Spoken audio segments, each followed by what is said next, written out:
శివాయ. ఓం నమో నారాయణాయ. కర్మ నివారణ, నరదృష్టి నివారణ, సంచిత ప్రారబ్ధ ఆగమిక కర్మ నివారణ, తులాభార కాల భైరవాయ నమో నమః. ఓం దిగంబరాయ విద్మహే గజవాహనాయ ధీమహి తన్నో కపాలకాల భైరవ ప్రచోదయాత్. ఓం ఇంద్రాణీ శక్తి దేవ్యై నమోస్తుతే. హరి ఓం. మా ఛానల్కి స్వాగతం. చూస్తున్న వీక్షకులకు, ప్రేక్షకులకు, ప్రియ కాళ భైరవ భగవద్బంధులకి స్వాగతం పలుకుతూ మమ్మల్ని ఎంతగానో ఆదరిస్తూ ఉండబడినటువంటి ప్రియ సోదర సోదరీమణులకు అందరిపైనను, సనాతన ధర్మ సంరక్షకులకు, జ్యోతిష్య అభిమానులకు అందరికీ కూడా స్వాగతం పలుకుతూ, ఆదివారం అమావాస్య పుష్యమి నక్షత్ర సందర్భంగా అందరికీ నిండు నూరేళ్ల ఆయురారోగ్యాలను ప్రసాదించాలని శ్రీ కాళీ సమేత కాళభైరవ స్వామిని వేడుకుందాం. అందులో ఈసారి ఆదివారం అమావాస్య పుష్యమి నక్షత్ర సందర్భంగా రవి పుష్యార్క యోగం అందరికీ కలగాలని, అందరికీ మనతో రాబోయేటువంటి భవిష్యత్తులో ఉండబడినటువంటి 7 తరాల వారికి అద్భుత ధన రాజకీయ యోగ సకల ఐశ్వర్యం ఆనందాన్ని ఆ బుధాదిత్య రాజయోగ కారణము, రవిపుషార్క యోగ కారణము, ఆదివారం అమావాస్య కారణం చేత అందరికీ ప్రసాదించాలని కోరుకుందాం. 1/8/2024 నుండి 15/8/2024 వరకు పుట్టినటువంటి వారందరికీ కూడా ముందస్తుగా జన్మదిన శుభాకాంక్షలు. గతంలో వివాహం చేసుకున్న వారికి వివాహ వార్షికోత్సవ శుభాకాంక్షలు. ద్వాదశ రాశుల్లో గ్రహ గమనాన్ని ఒకసారి వీక్షింపచేద్దాం. వృషభ రాశిలో కుజుడు మరియు దేవగురు బృహస్పతి సంచార స్థితి, కర్కాటక రాశిలో రవి సంచార స్థితి, సింహరాశిలో బుధ శుక్ర సంచార స్థితి, కన్యరాశిలో కేతు భగవానుడు సంచార స్థితి, కుంభరాశిలో శని భగవానుడు వక్రగమన సంచార స్థితి, మీనరాశిలో రాహు సంచార స్థితితో ద్వాదశ రాశుల్లో గ్రహ గమనాలు ఈ విధంగా ఉన్నాయి. కుంభరాశి వారు ఒకవైపు ఏళ్లనాటి శని సంచార స్థితి, ఆదివారం అమావాస్య పుష్యమి నక్షత్ర సందర్భంగా రవి పుష్యార్క యోగాన్ని, అద్భుతమైన సిద్ధులను, అర్ధాష్టమ కుజుడు అర్ధాష్టమ గురు దోషాన్ని ఎలా తొలగించుకోవాలో ఈ వీడియోలో సవివరంగా సంపూర్ణంగా తెలుసుకుందాం. కుంభరాశిలో ఏ నక్షత్రాలు వస్తాయనగా ధనిష్టా నక్షత్రంలోని 3వ పాదం, 4వ పాదం, శతభిష నక్షత్రంలోని 4 పాదాలు, పూర్వాభాద్ర నక్షత్రంలోని 1, 2, 3 పాదములు కలిపితే కుంభరాశి అవ్వడం జరుగుతుంటుంది. అలాగనే చాలామందికి పుట్టినటువంటి కాల సమయంలో డేటా బర్త్లు లేనటువంటి కారణం వలన పేరు యొక్క మొదటి అక్షరాన్ని అనుసరిస్తూ ఆ రాశిని తెలుసుకునే ప్రయత్నం చేద్దాం. గో, సా, సి, సు, సే, సో, దా, ది, దుమ్ అనేటువంటి అక్షరాల వారందరూ కూడా కుంభరాశి జాతకులే. కుంభరాశి యొక్క అధిపతి శని భగవానుడు. వీరికి రాశిలోనే శని భగవానుడు వక్రగమన ప్రయాణం అవ్వడం వలన, అర్ధాష్టమ కుజుడు అర్ధాష్టమ గురువు కావడం వలన, అష్టమ స్థానంలో కేతు సంచార స్థితి, గ్రహాలలో అత్యధికమైనటువంటి గ్రహాలు అనుకూలంగా లేని కారణం వలన ప్రతిరోజు సూర్య నమస్కారం చేయడం, తెల్ల జిల్లెడు వృక్షం దగ్గర దీపం పెట్టడం, తెల్ల జిల్లెడు వృక్షం చుట్టూ ప్రదక్షిణ చేయడం, సూర్యాసనాలు, సూర్య నమస్కారాలు యోగాన్ని, అదృష్టాన్ని కలిగిస్తాయని చెప్పి గమనించాలి. పక్షులకైనటువంటి కాకికి ఆహారాన్ని ఏర్పాటు చేయడం, పితృదేవతల యొక్క గతించిన వారి యొక్క ఆశీస్సులు అని చెప్పి గమనించాలి. కుక్కలకు ఆహారాన్ని, మద్యాన్ని పోయడం వలన రుణ సమస్యలు, రోగ సమస్యలు తొలగిపోతాయని చెప్పి గమనించాలి. ఇంకొంచెం ఓపిక కలిగింది, తెల్ల జిల్లెడు వృక్షంలో మధ్యలో ఉండబడిన వినాయకుడి రూపాన్ని తీసుకుని వచ్చి సింధూరం పూసి ఇంట్లో పెట్టుకొని తాంత్రిక కాళభైరవ లక్ష్మీ గణపతి హోమాన్ని చేసుకొని ఇంట్లో పెట్టుకున్నట్లయితే ఆరోగ్య సిద్ధి, ఆనంద సిద్ధి, లక్ష్మీ సిద్ధి, వాహన సిద్ధి, ఐశ్వర్య సిద్ధి, విదేశాన సిద్ధి, కటాక్ష సిద్ధి, రాజయోగ సిద్ధి, అమృత సిద్ధి, కలశ సిద్ధి అనేటువంటి 16 రకాల సిద్ధులు కుంభరాశి వారు సొంతమవుతాయని చెప్పి గమనించాలి. కనుక మనమందరము కూడా ఈ చిన్న పరిహారాన్ని చేసుకుందాం. వక్ర గమనంలో శని దోషాన్ని తొలగించుకుందాం. గ్రహ దోషాలు తొలగించుకొని ఐశ్వర్యానికి, ఆనందానికి మనమే కేంద్ర బిందువు అవుదామని చెప్పి గమనించాలి. కనుక మీ జన్మ నక్షత్రం రోజున అష్టమి అమావాస్య తిథి ఎందున దూర వాయు జల ప్రయాణాలు పెట్టుకోవద్దు. వీలైనంత వరకు మౌనం, ధ్యానం, ఆధ్యాత్మికత, ప్రశాంతతకు కేంద్ర బిందువు మీరు అవ్వగలిగితే మంచి కాలము మీదే అని చెప్పి గమనించాలి. సాఫ్ట్వేర్, హార్డ్వేర్, యానిమేషన్స్, క్రియేటివిటీ రంగాలు, వ్యవసాయ సోదరీమణులు, గృహ భవనాలు, హోటల్ వ్యాపారాలు, నీటి వ్యాపారాలు, పెరుగు, పాల ఉత్పత్తులు చేసే వారందరికీ ఓపిక, పట్టుదల, శుచి, శుభ్రం వలన మంచి రోజులు అని చెప్పి గమనించాలి. ముఖ్యమైనటువంటి పండగల గురించి క్లుప్తంగా సవివరంగా సంపూర్ణంగా తెలుసుకుందాం. 4వ తారీఖు 8వ నెల 2024 సంవత్సరంలో ఆషాఢమాస బహుళపక్ష ఆదివారము అమావాస్య పుష్యమీ నక్షత్ర సందర్భంగా చాలా మహోన్నతమైన పర్వకాలం అని చెప్పి గమనించాలి. ఆదివారం అమావాస్య వస్తేనే అందరికీ పెద్ద పండగ. అందులో పుష్యమీ నక్షత్రంతో కూడుకున్నటువంటి అమావాస్య కావడం వలన మనకు బహిర్ ప్రాంతాలలో వ్యవసాయ క్షేత్రాల్లో తెల్ల జిల్లేడు వృక్ష ఉండడం జరుగుతూ ఉంటుంది. ఏపుగా పెరిగినటువంటి వృక్ష దేవత కింద శ్వేతార్క వరసిద్ధి మహాగణపతి స్వామివారు వృక్ష రూపంలో ఉండడం జరుగుతుంటుంది. ఆ గణపతి స్వామివారిని తెచ్చుకొని గృహంలో ఉంచుకున్నట్లయితే మనకు భావి తరాలకు 7 తరాల వారికి అద్భుతమైన ఆనంద యోగం, అమృత యోగం, ధనయోగం, రాజకీయ యోగం కలుగుతుందని చెప్పి గమనించాలి. కనుక మనం అమావాస్య రోజు ఉదయాన్నే నిద్రలేచి ఇంటినల్లా శుద్ధి పెట్టుకొని మంగళ స్నానాలు చేసుకొని ఇంటికి మామిడాకులు, కొబ్బరాకులను ఏర్పాటు చేసుకొని సూర్య నమస్కారం చేసి సూర్య భగవానికి అర్ఘ్యం వదిలిపెట్టడము, ఒక తెల్ల జిల్లేడు ఆకులలో చక్కెర పొంగలి పాయసాన్ని భగవంతుడికి నైవేద్యంగా ఏర్పాటు చేయడము, సూర్య నమస్కారాలు, సూర్య ఆసనాలు, సూర్యోపాసన, ఓం హ్రాం హ్రీం రౌం సహ సూర్యాయ నమః అనేటువంటి మంత్రాన్ని ఒక 108 సార్లు తప్పకుండా పారాయణం చేసినట్లయితే అద్భుత యోగం కలుగుతుందని చెప్పి గమనించగలగాలి.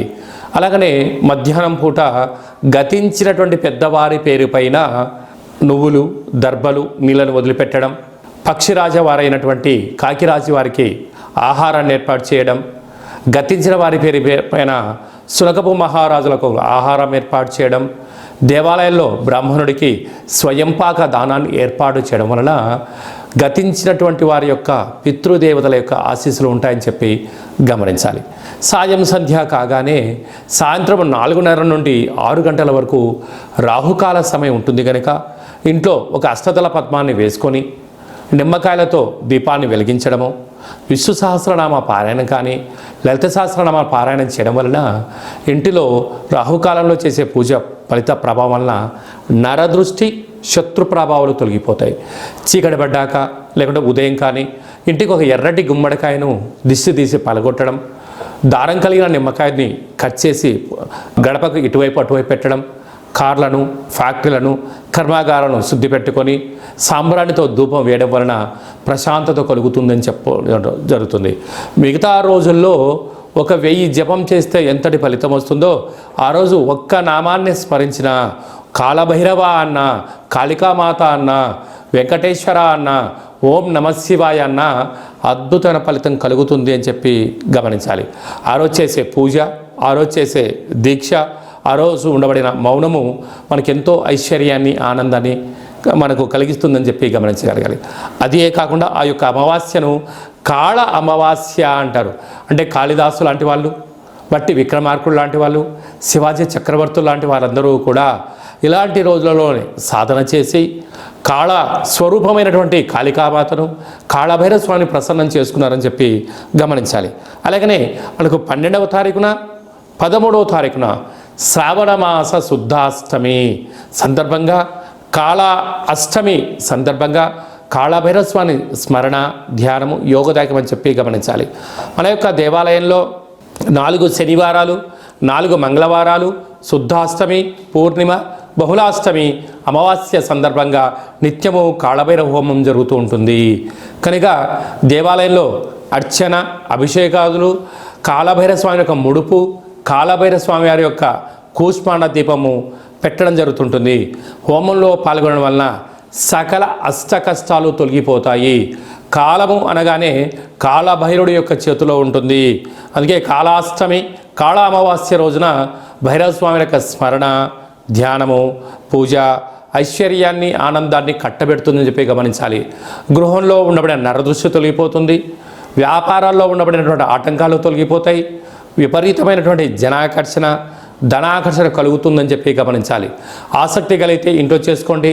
కుదరలేని పక్షంలో ఈ కింద నెంబర్ సంప్రదించినట్లయితే, మీ గోత్రనామంలో పంపించినట్లయితే వీడియో కాల్ ద్వారా చూపించి మీ పేరుపైన ఒక సౌభాగ్య ముడుపు, కూష్మాండ దీపము, హోమాన్ని చేయించి వాట్సాప్ కాల్ ద్వారా ప్రత్యక్ష ప్రసారాన్ని కూడా చేయించడం జరుగుతుందని చెప్పి గమనించాలి. ఇంకనూ మనము ఈ ఆషాఢమాస ఆదివారం అమావాస్య రోజున, శ్రావణమాస శుద్ధాష్టమి, కాళాష్టమి సందర్భంగా ఇంకనూ విజయం సాధించగలగాలి అన్నట్లయితే ఈ యొక్క పాత్ర కంచు పాత్ర అంటారు. అంటే కంచు మోగినట్టు కనకమ్ము మోగదు గదరా సుమతి అని చెప్పి మనకు సుమతి శతకంలో చెప్పడం జరుగుతుంటుంది. రాసులు 12 ఎలా ఉంటాయో 12ని అచ్చు వేయడం జరుగుతుంటుంది. పూజ చేసిన తదనంతరము ఈ యొక్క పాత్రను ఇలా ఎడమ చేతో పట్టుకొని కుడి చేతో ఈ కర సహాయం తీసుకొని చిన్నగా శబ్దం చేసినట్లయితే ఓంకార శబ్దం రావడం జరుగుతుంటుంది.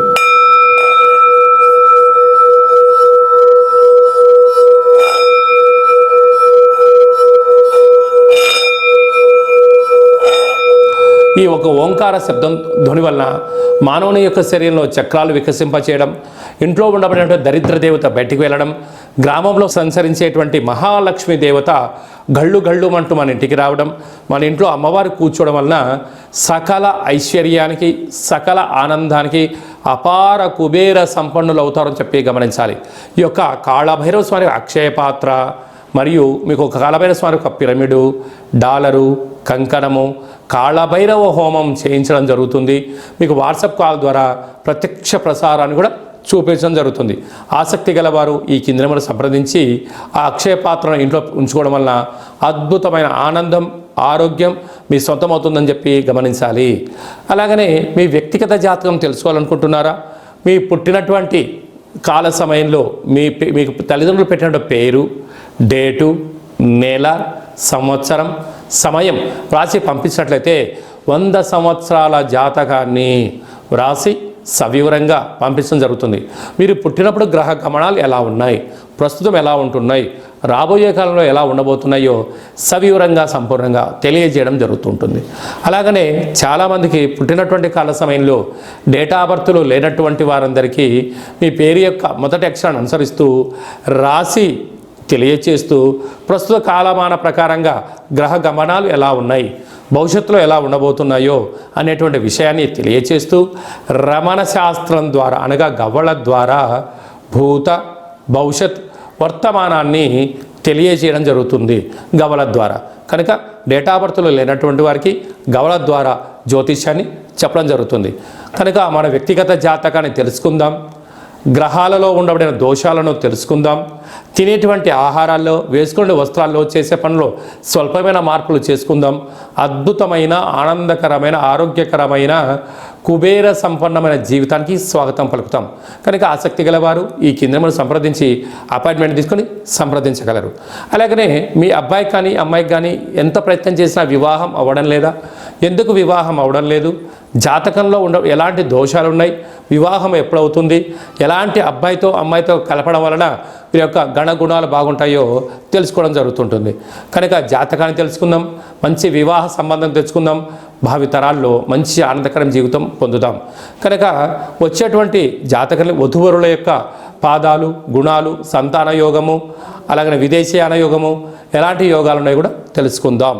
అలాగే మీ అబ్బాయి కానీ అమ్మాయికి కానీ చిన్నపిల్లలు పుట్టినట్లయితే ఏ మాసంలో పుట్టితే ఎలాంటి పేర్లు పెట్టుకోవాలి, నక్షత్రంలో ఉన్న విశిష్టత ఎంతో కూడా తెలియజేయడం జరుగుతుంటుంది. ఈ యొక్క మాసంలో పుట్టినట్టు రోజు వారందరికీ కూడా, అలాగే వివాహ వార్షికోత్సవం చేసుకుంటున్న వారందరికీ కూడా మన యొక్క దేవాలయంలో ప్రత్యేకంగా కాళభైరవ హోమం చేయించడం జరుగుతుంటుంది. అలాగనే ప్రసాదం కూడా పంపించడం జరుగుతుంది. మనమందరము కూడా కలియుగ కాలంలో కాళభైరవ స్వామికి స్మరణ చేద్దాం, కష్టాలకు స్వస్తి పలుకుదాం, ఐశ్వర్యానికి స్వాగతం పలుకుతాం. అందరికీ ఆదివారం అమావాస్య పుష్యమీ నక్షత్ర సందర్భంగా ఆశీస్సులు కోరుకుంటూ ఆశీర్వచనం. ఓం కాళకాలాయ విద్మహే కాళాతీతాయ ధీమహి తన్నో కాళభైరవ ప్రచోదయాత్. శతమానం భవతి శతాయు పురుష సతేంద్రియ ఆయుష్యేవేంద్రియే ప్రతిష్టతి. ధనం ధాన్యం బహుపుత్రలాభం శత సంవత్సరం దీర్ఘమాయు. సర్వే జనా సుఖినో భవంతు. లోకా సమస్తా సుఖినో భవంతు. సర్వం కాళభైరవ దేవతార్పణమస్తు. ఈ వీడియో మీకు నచ్చినట్టయితే లైక్ చేయండి, షేర్ చేయండి, మా ఛానల్ని సబ్స్క్రైబ్ చేసుకోండి. అందరికన్నా ముందుగా మీ యొక్క వ్యక్తిగత జాతకం తెలుసుకోవాలనుకుంటున్నారా?